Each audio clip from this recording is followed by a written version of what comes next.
ലോകപ്രശസ്ത ഹൃദയ ശസ്ത്രക്രിയാ വിദഗ്ധൻ ഡോക്ടർ MS വല്യത്താൻ വിടവാങ്ങിയിട്ട് ഇന്ന് 1 വർഷം. ശ്രീചിത്ര ഇൻസ്റ്റിറ്റ്യൂട്ടിന്റെ സ്ഥാപക ഡയറക്ടറായിരുന്ന MS വല്യത്താനാണ് ചെലവ് കുറഞ്ഞ കൃത്രിമ ഹൃദയ വാൽവുകൾ വികസിപ്പിച്ചെടുത്തത്.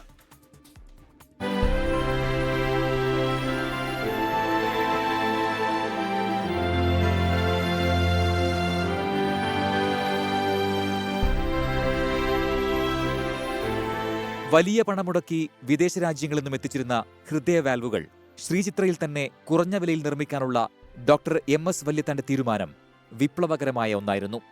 നിലവിൽ 1.5 ലക്ഷത്തിലധികം വരുന്ന സാധാരണക്കാരുടെ ജീവൻ നിലനിർത്തുന്നത് ശ്രീചിത്രയിലെ കൃത്രിമ വാൽവുകളാണ്.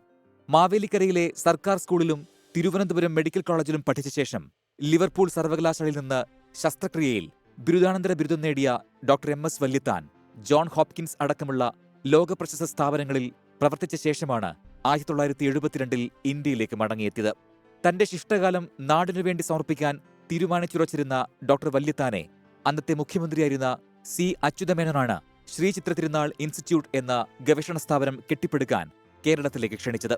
ആരോഗ്യശാസ്ത്ര ഗവേഷണ രംഗത്ത് ലോക നിലവാരമുള്ള സ്ഥാപനമായി ശ്രീചിത്ര വളർന്നതിനു പിന്നിൽ ഡോക്ടർ MS വല്യത്താന്റെ ദീർഘവീക്ഷണത്തിന് വലിയ പങ്കുണ്ട്. ആയുർവേദവും അലോപ്പതിയും സമന്വയിപ്പിച്ച ചികിത്സയ്ക്ക് പ്രോത്സാഹനം നൽകിയ വല്യത്താൻ പിൽക്കാലത്ത് വിദ്യാഭ്യാസം, വൈദ്യം, ശാസ്ത്രം, സാങ്കേതികവിദ്യ എന്നിവയുമായി ബന്ധപ്പെട്ട നിരവധി സർക്കാർ കമ്മിറ്റികളിലും അക്കാഡമിക് കൗൺസിലുകളിലും സേവനമനുഷ്ഠിച്ചു. 20 വർഷത്തെ ശ്രീചിത്രയിലെ സേവനത്തിനുശേഷം മണിപ്പാൽ മെഡിക്കൽ സർവകലാശാലയുടെ ആദ്യ വൈസ് ചാൻസലറുമായി ഡോക്ടർ MS വല്യത്താൻ. വൈദ്യശാസ്ത്രത്തിന് നൽകിയ സംഭാവനകൾ പരിഗണിച്ച് 2005 രാജ്യം ഡോക്ടർ വല്യത്താനെ പത്മവിഭൂഷൺ നൽകി ആദരിച്ചിരുന്നു.